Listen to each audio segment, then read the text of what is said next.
gathered here today to be entertained. All right! Holy snapping bra straps. It's a podcast.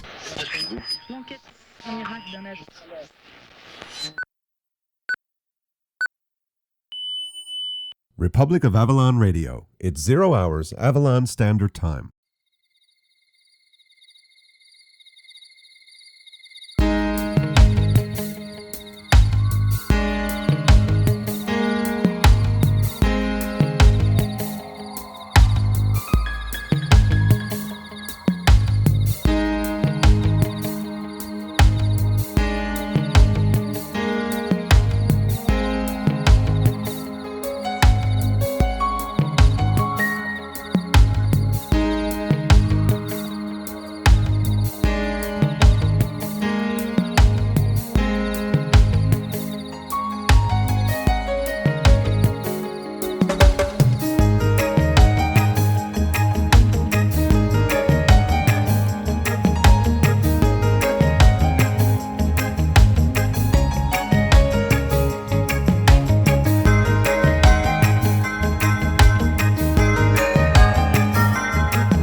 Republic of Avalon Radio. The best radio in the whole wide world.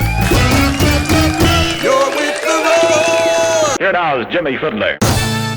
Republic of Avalon Radio, you are with the Roar. I am Jim Fidler, and this is episode 124 of Republic of Avalon Radio. Can you believe it, folks? A whole lifetime of partaking in the consumption of ale, and it took me to this point to accumulate 124. Haha, yes, indeed. And this is the season as well to take encouragement from such realizations, in that it is, as usually is at this time of year, Christmas. Christmas time is upon us, and of course it's a time to spend time with people and eat lots of good food and all that stuff, but I also do tend to enjoy the imbibing of ale-ish commodities at this time. So I will take this 124 as some encouragement and just kind of press on with that. We have a really interesting episode for you on this go-around of Republic of Avalon Radio. We have Lillian, as she tends to do from time to time, gets herself loose with a recording device and gets out into the field. She has done that yet again. This time she is going to be speaking with William Pryse-Phillips, a retired neurologist, originally from England, but I think he perhaps has lived longer here in Newfoundland than his time being born and growing up in England. Now, I haven't done the math on that, but let's just at least say that he qualifies as a category of Newfoundlander that I have an awful lot of respect for, and I do believe everybody else should as well, and that is the category, the NBC category, the Newfoundlander by choice.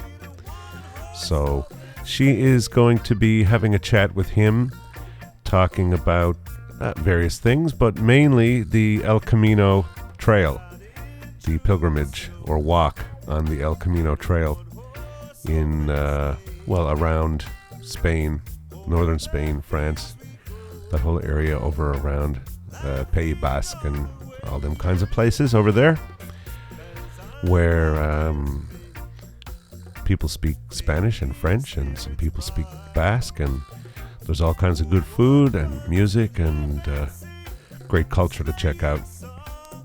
But that wasn't necessarily his intention, just to go over there and sort of eat, drink, and be merry. And he will explain this to you.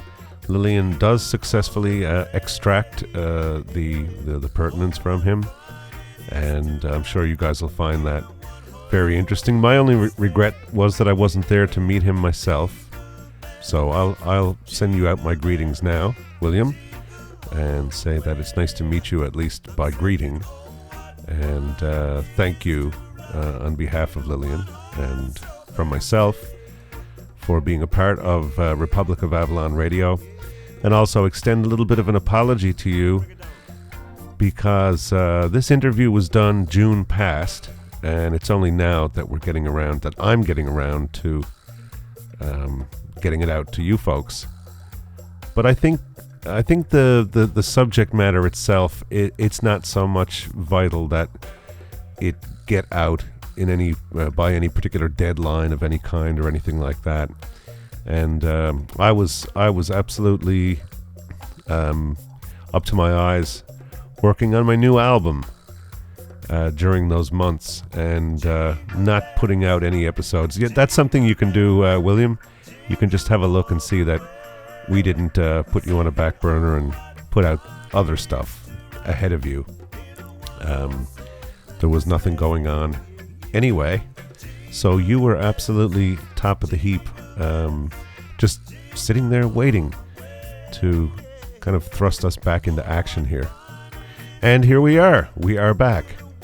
And so yes, William and Lillian will be keeping you busy for the duration of this episode 124. And as I mentioned, I was busy making my album around the time that they did this interview and for subsequent months. And it's done. In case you didn't know, the album is done, and it's available on the website, on our website, on my main website, jimfidler.com. So please do go over there and check it out, and get a copy for yourself and for all your friends, and let's help spread the music around. It's also available through iTunes and all that kind of stuff. But we would really much rather have folks get the physical copies with all of Lillian's artwork and design and all that sort of stuff, the actual real physical things. But it's okay. We understand people go over to iTunes and all that stuff. So either which way, to your preference, whatever you prefer to do, the album is done and it's out into the world. It's been born. We had the launch on the 7th of November, and since then it's been a lot of fiddling about and just kind of getting things moving. So there it is. The baby is born, and it's out into the world on its own pilgrimage, on its own journey. We'll see where this album goes. I don't know. It wasn't made with anything in mind in terms of, okay, this is going to be my crack at making millions of dollars and anything like that. It was just something that, artistically, as an artist, something gets in you, and then you have to get it out of you. So that's the story on that. So that pilgrimage, that walk, that journey has begun. So what more appropriate thing to do right now, before we bring you to Lillian and William, than to play a song from the record, the song whose title is Not the Thing at the End of the Line. So let's just go over to that. On the other side of that, we will have Lillian and William. And let me just say, we will be back Christmas time with another episode for you. But in the meantime, take it easy, take care of each other. Don't go too fast. There's no hurry. Take your time and get things right and enjoy yourself and breathe. You are listening to Republic of Avalon Radio.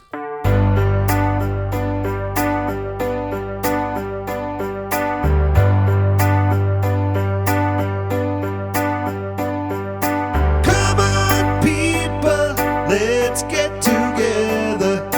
All we need is a break in the weather, and whether we make it or break it, we're going to be fine.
William Pryse-Phillips, and he's going to share some of his adventures with us today. You are originally from England. I'm wondering what part of England you're from. I was born in London, England, just before the Second World War. I lived there during the Blitz, and then when it all got quiet, my parents moved out of London to a place closer to where the bombs were landing. And we lived in southern England, basically, for the next 15, 20 years. I went to university in London, England, and I worked mainly there and also in Birmingham before coming to Canada in 1970. Okay, so you are a neurologist? I'm a neurologist, yes. Okay, and you teach at the university? Or? Yes, I've been teaching at Memorial University of Newfoundland ever since 1972. I came here then as, I think, the first academic neurologist on the faculty, and was responsible for a fair amount of, well, actually much of the setting up of programs for teaching for the medical students at different levels and interns and residents. Later on, started the residency program, and we've put about 25 residents through the program now over the course of the last 20-something years, and they're now practicing from coast to coast in Canada. Okay. Well, I understand you've retired as well, and you're on to some other interesting things. And maybe you can tell us a little bit about that. I understand you just returned recently from a trip, a walk, the El Camino trail in northern Spain and France. That's right. The Camino trail is the classic one. Starts in a little village called Saint-Jean-Pied-de-Port, which is on the foothills of the Pyrenees, and you climb about 1,500 feet the first day to get to a Spanish town called Roncesvalles, which is about 20 kilometers away, but the vertical is what tires you out. Then it goes on for a total of about 500 miles until you get to Santiago de Compostela. I've done that route twice. First time by myself, second time with my son. Mm. Now, leading up to the Camino, the classic Camino Frances, which I've just described, there are many other routes, starting, for example, in England, in various parts of France, like Vézelay and Pau and so on. Le Puy is another one. I think Tours, one in Rome, various ones in Spain or Portugal. The idea basically is that you can either walk from wherever you live in Europe and then start the true Camino, the classic Camino in Saint-Jean-Pied-de-Port, or alternatively you just do one of the lead-up trails and do the classic Camino some other time. I've done the classic Camino twice, and so I thought I would do some of the lead-up walks. And the one I did this last time was actually from Vézelay down towards Saint-Jean-Pied-de-Port. The whole walk is about 600 miles. I didn't do it all this time, I didn't have time, but I'll go back and finish it off either in the fall or next spring. Okay. And I've done that one before as well in its entirety, but this was just a short spring break. Right, okay, so how long did it take you to do that one? I did about 18 days of walking, wow. And that was 250 miles. Okay. Can you tell us a little bit about the experience, the countryside, the people, what interesting experiences you might have had? Well, people walk the Camino for various reasons. Mm-hmm. There's a religious or spiritual reason, right. A historical reason, geography, adventure, fitness, all those kinds of things in various proportions determine one to do this slightly exhausting, challenging walk. The Spanish Camino takes about 30 to 32 days, the Camino Frances. The other ones, well, it depends how far you're going to be walking, but one does somewhere between 15 and 25 miles in a day, carrying a backpack and a pair of walking poles, which is a darn good thing, because otherwise you can be in big trouble. And, well, spring this year Spring this year in France, like almost everywhere else, was rather cool and rather rainy. It was beautiful. France, I think, is always a gorgeous country to be in. The people were absolutely delightful. They are aware that you're on a pilgrim trail, that you are a pilgrim on a pilgrim trail, and go out of their way to be helpful, kindly, accommodating. I was met with nothing but kindness the whole way through, not just this last trip, but also my first one in France, invited into people's houses for a meal, bed and breakfasts with great kindness being shown, and they were solicitous about my state of health. I mean, I'm in my 70s. I get on all right. Anything you need? Can I give you a ride somewhere? No, you can't give me a ride. I've got to walk this. And that was fine. The countryside, it was spring in France. So, and southern France, well, fairly southern France, central southern France. And it was quite beautiful. Pheasants, cuckoos, all kinds of birds that we don't see very many of here in Newfoundland. The greenness and the yellowness of the fields. The fields was mainly kale, I think, or a rapeseed, and brilliant squares of yellow and green with leaves on the trees. Again, in Newfoundland we've got that now because this is June, but they don't come out here until May. They come out in France about a month before.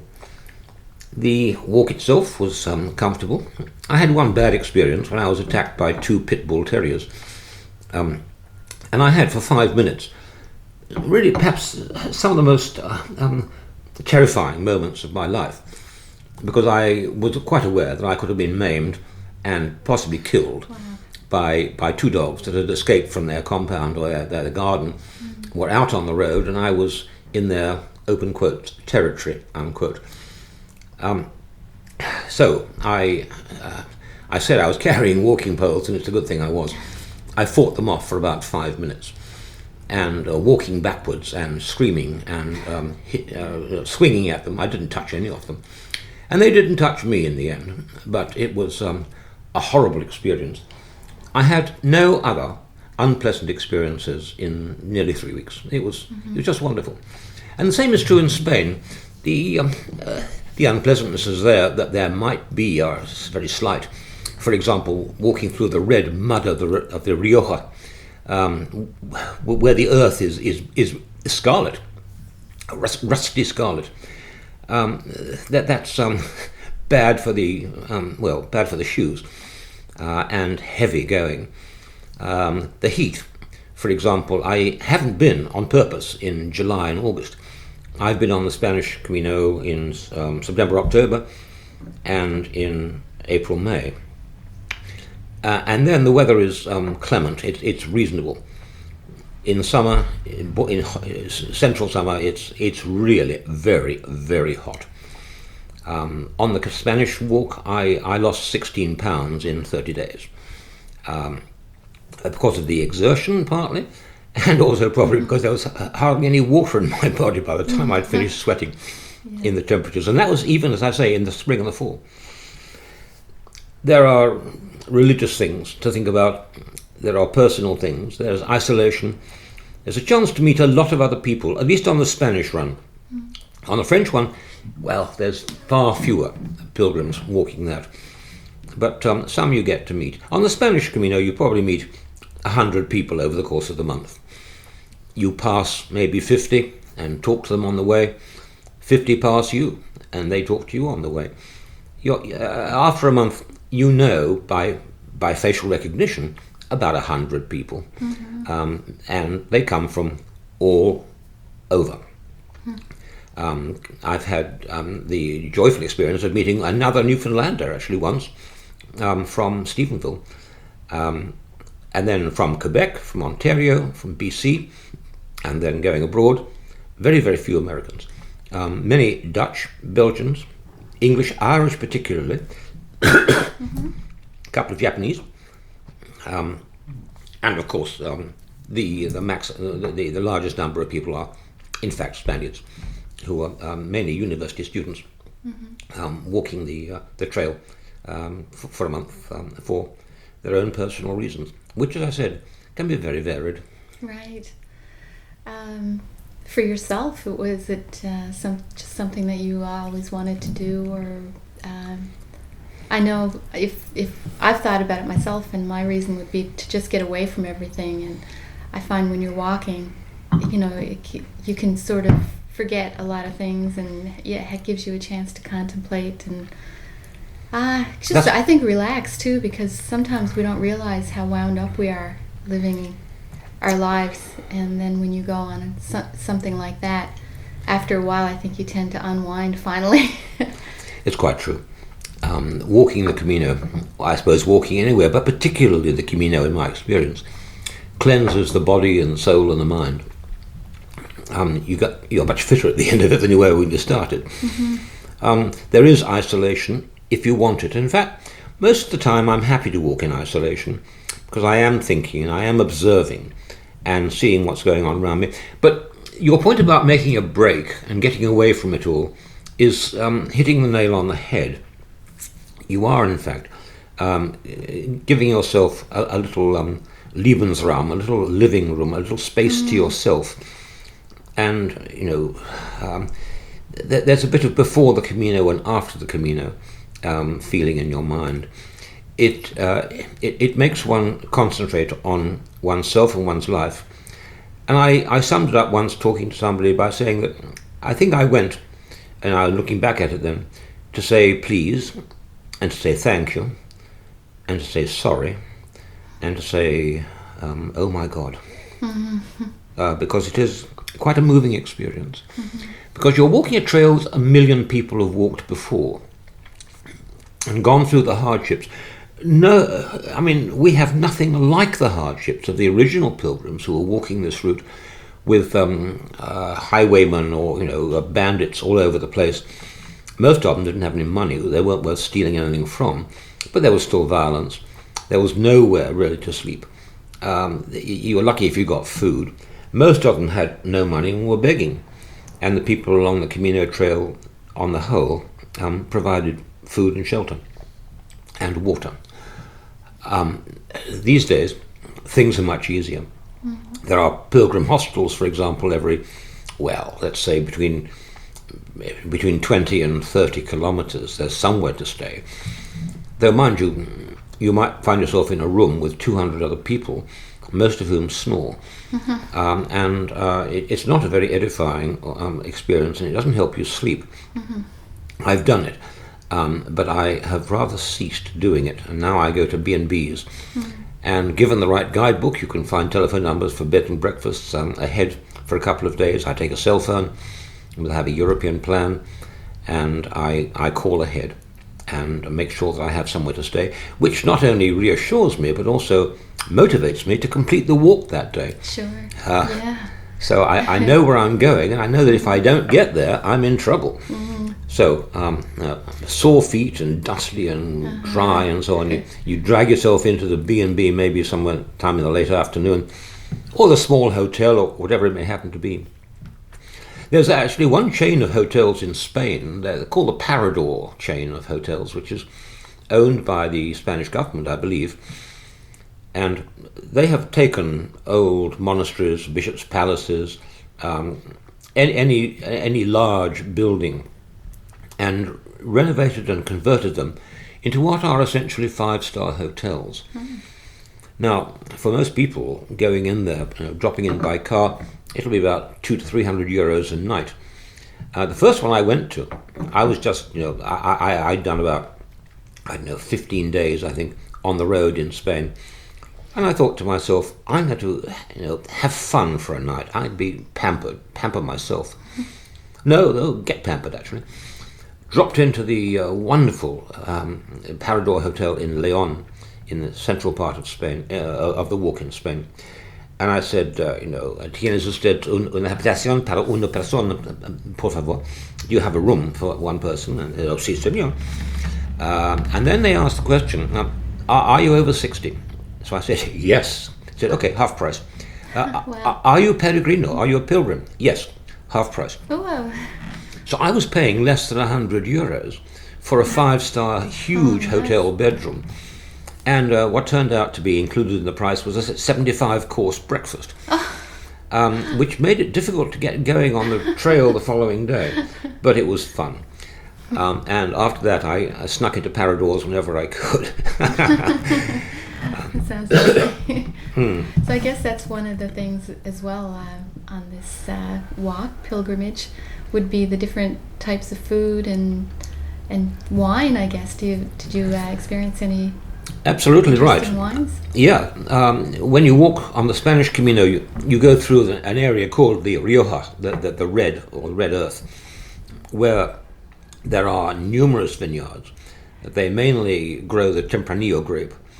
It makes some very nice wines indeed, and a bottle, of not highly expensive, of not the top layer wine, might be €3 or €4 or something like that, and you can sit down with a friend who you've met on the route and sit down and have a bottle of wine with your dinner between the two of you or whatever, and it's a delightful experience. You don't feel you're eating up your funds.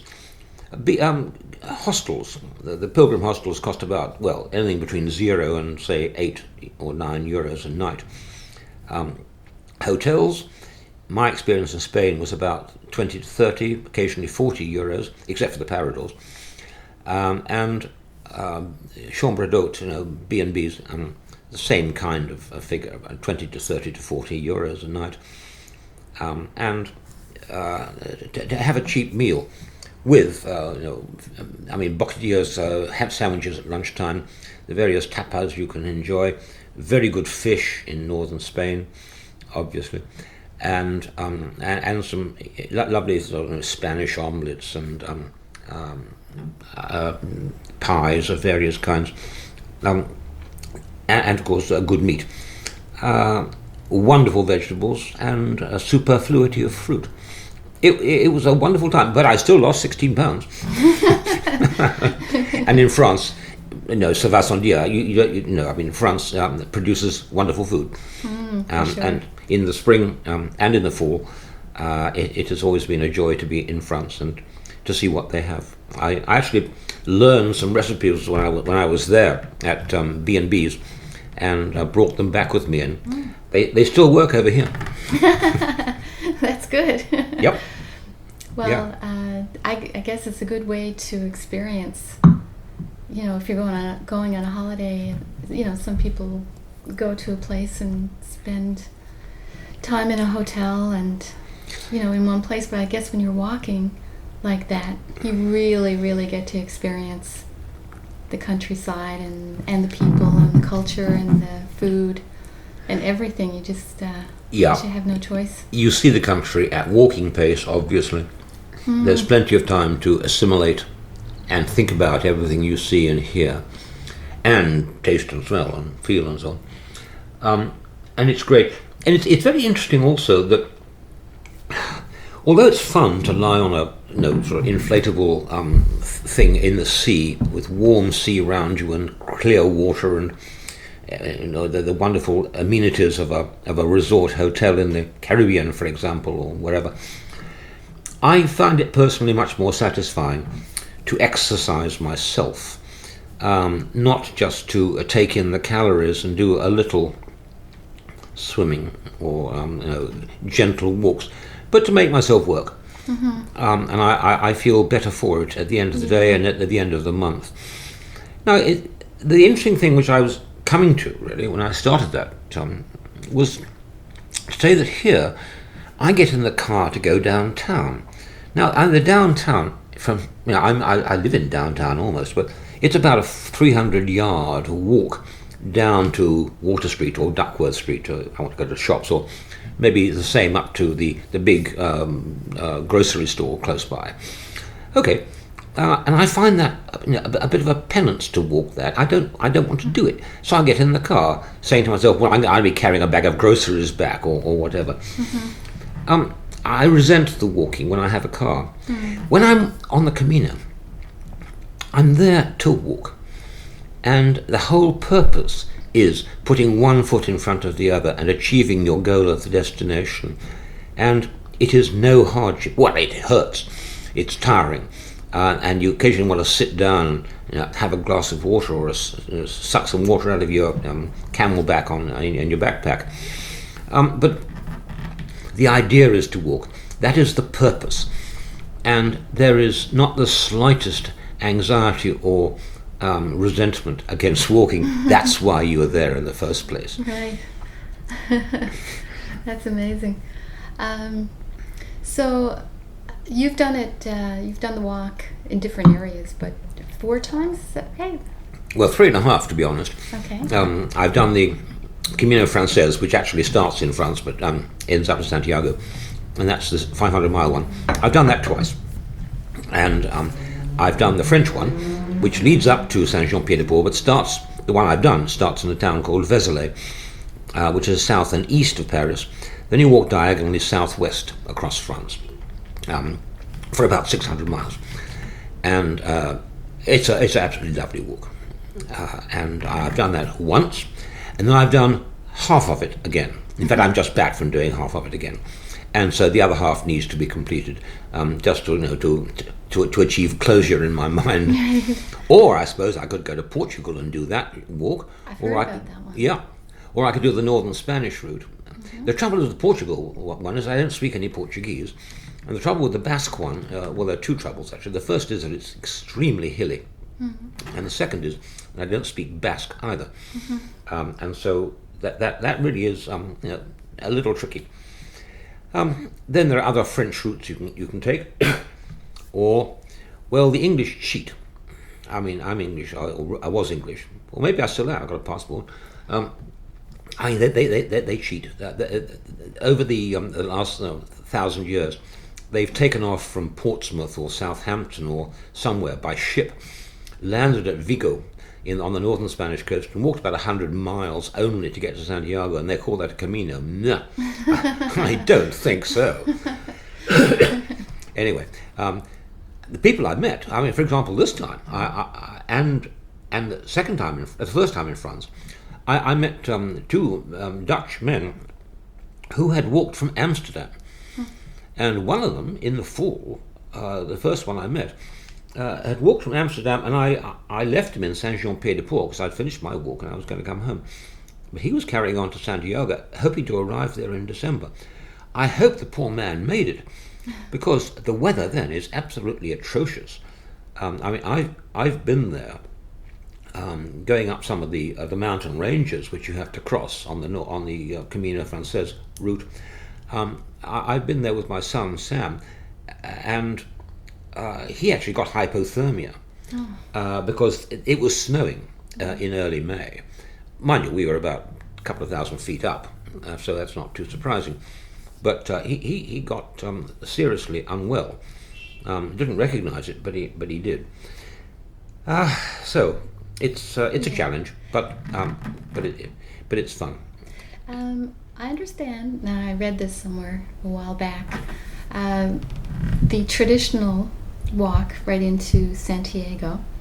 When you get there, is it a tradition that you throw your boots away, or you throw them over a cliff or something? Actually, the tradition is that the pilgrims in olden days used to walk on to Fistera or Finisterre, another 3 days after Santiago, to get to the coast, because Santiago's inland.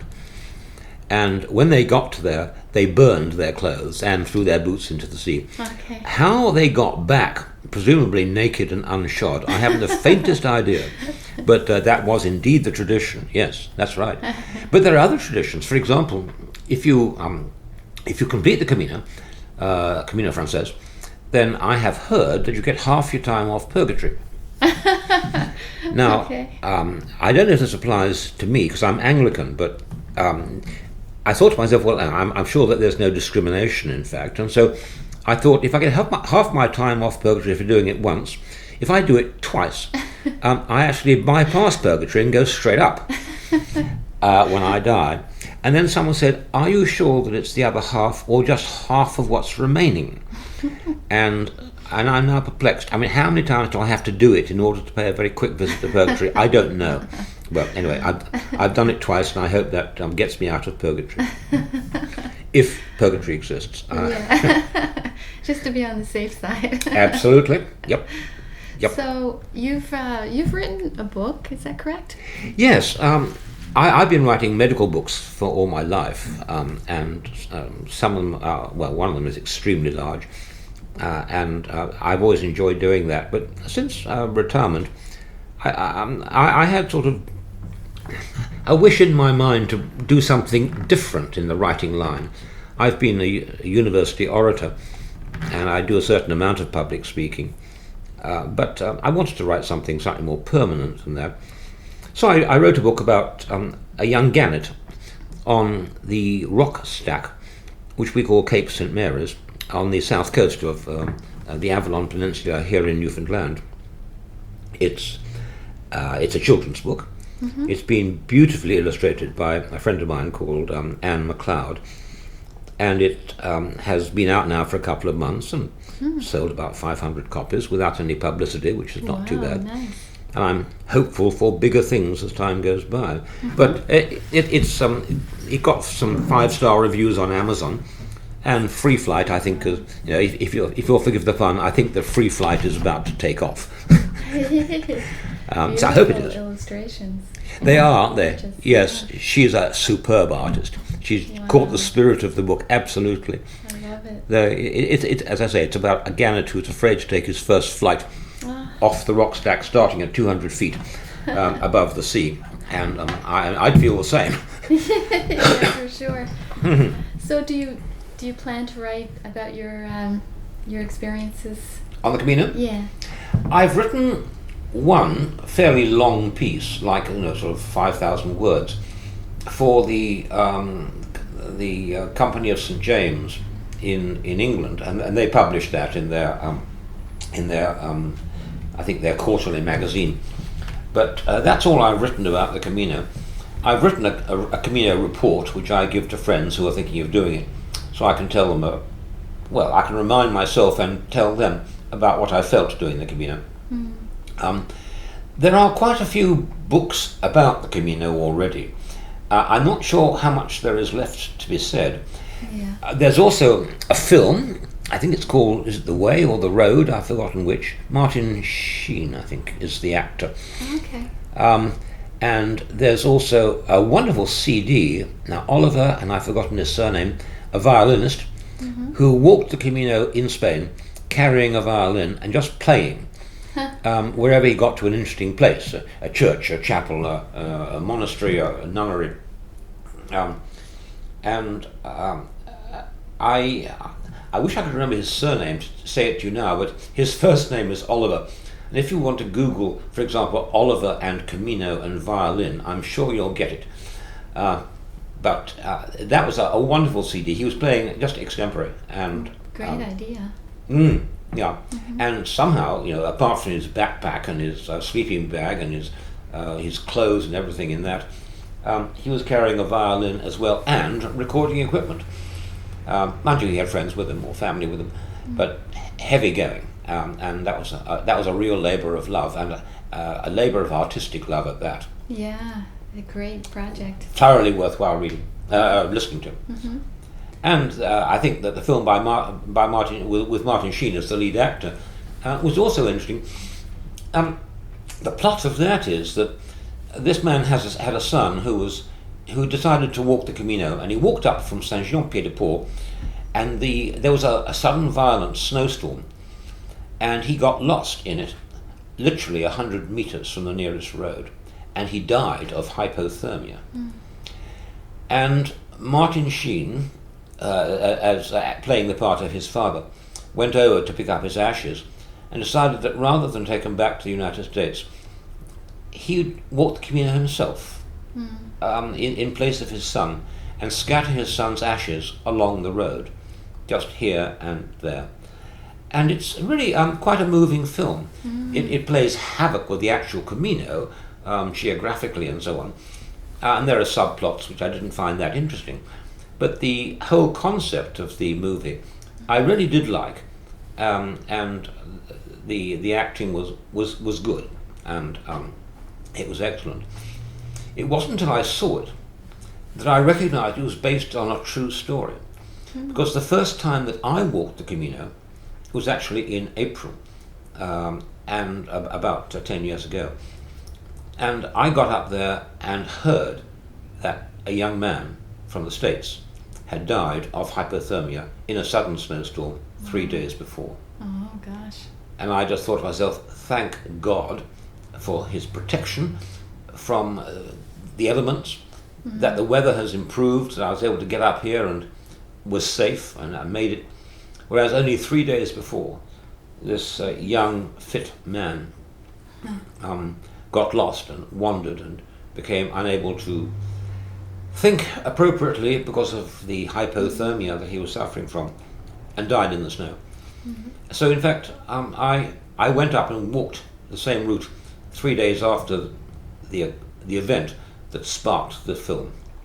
I think it's called The Way. So it's not something to be taken lightly. You have to be prepared for any kind of weather, or if you can't do say 15 miles walking, preferably with a backpack, in about I don't know 5 hours before you go, then well, the best thing I can say is you're putting yourself at risk. Right. So I guess that's one of the things too. You have to prepare. You have to train first. You have to get fit Right. for it. Yeah. Not to do so is very unwise. Yeah. And you've got to have the right gear. You've got to have a light backpack. You've got to have walking poles. Remember my story about the dogs. You've got to have really strong, heavy boots with a very good tread to them. Wear 2 pairs of socks. Make sure you've got at least a 2-liter water bottle with you. I guess over time you get better at that, because you think, okay, I wish I had such and such a thing with me. Well, every time you do a Camino, you are a little bit wiser and more experienced, of course. But every day you walk the Camino, you're a little bit stronger. And so it's less of a burden, or less of a hardship, I should say. I mean, the first day, climbing 500 meters out of Saint-Jean-Pied-de-Port up to the across the foothills of the Pyrenees is very heavy going. And if you're not ready for that, the best thing to do is take a taxi to Roncesvalles and start there. Which you can do. I haven't, but the second time I went on that, I almost stopped halfway up the hill, and I almost shouted to my son, and then, Sam, I can't do this. I'm too old for this. I want to go down and get a taxi. But I don't know, he was out of earshot, and so I just trudged on, and in the end I made it, and I was so pleased. Yeah, yes, quite a sense of accomplishment, I would say. Yep. Do you want to tell our listeners where they can find your book? Surely. Of course, you can get it from Amazon, and they said it. You can also go to www.friesen, that's Friesen Press, all one word, friesenpress.com, and order it from them, where I think it's cheaper than it is on Amazon. I'm not sure about that. I don't know what the difference is in price, but anyway, there are those two. Here in Newfoundland, most bookstores have it. Amazon, have it, I mentioned, Chapters and Indigo, they have the book. And numerous outlets here, retail outlets here in St. John's, Gander, and in various places like the historic sites here in Newfoundland. There are 10 outlets there, like, Cape St. Mary's and Cabot Tower here in Newfoundland, in St. John's, and Lanso Meadows and so on. So they are stocking it, and just look for the book title Free Flight. Free Flight. By William Pryse-Phillips, and illustrated by C. Ann McLeod, and it is absolutely gorgeous. You will not be disappointed if you get this book for your children or for your friends' children. Yes, my friends' children have been enthusiastic, I'm glad to say. And to my delight, actually only yesterday, the manager of one of the historic sites told me that his son had already read it and loved it. And so he's ordered a number of copies for distribution because he is the manager. And so that was a wonderful kudos from his son. So that was good. But yes, the kids seemed to like it. Actually, I have to say that people have told me that the book is apparently a book for children, but actually it's really a book for parents and grandparents. Okay. Wow. And I didn't recognize that when I was writing it, and I didn't recognize it, in fact, until I was told afterwards that there's a lesson there, there's a story there for the parents and grandparents of the children. But they do seem to like it. And Amazon rating is currently 5 stars, so I'm happy about it. That's very good. Yeah, that's I was excellent. pleased. Yeah. Well, good luck with it. Thank you very much. Yeah, and thank you for sharing all of that with us. I think you'll have some really great feedback from this discussion. I'm sure we will. I'd love to hear whatever comes back, and I greet all your listeners on the site, and hope that they come to Newfoundland and see the things I write about, and the place where I live. I've lived here now for 41 years, coming from England. I love it. It's beautiful. Yeah. Well, we have a lot of history here, and of course a lot of history with England as well. The oldest city in North America. Yeah. Yep. And you have a beautiful house here. I just love it. I've noticed this house many times before, actually. Built in It's interesting to 1865 be here. by the then Prime Minister of Newfoundland, called Sir Hugh Hoyles.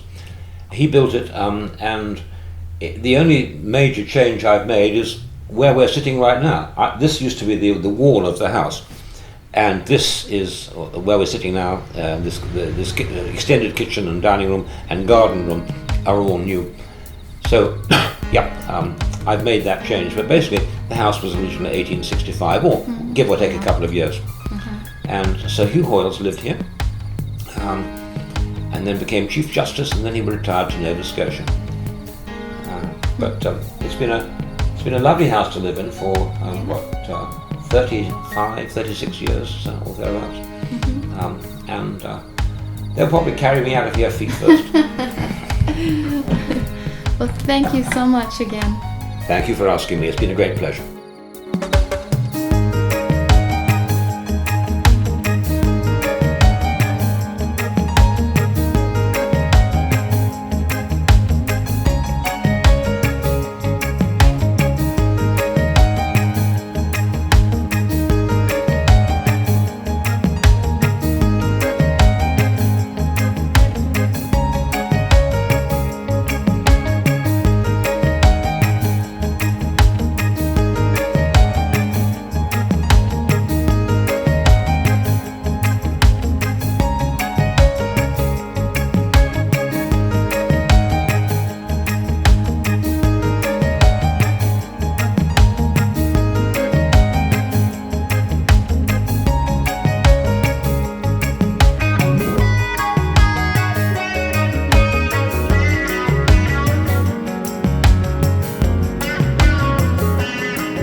A Root Cellar production.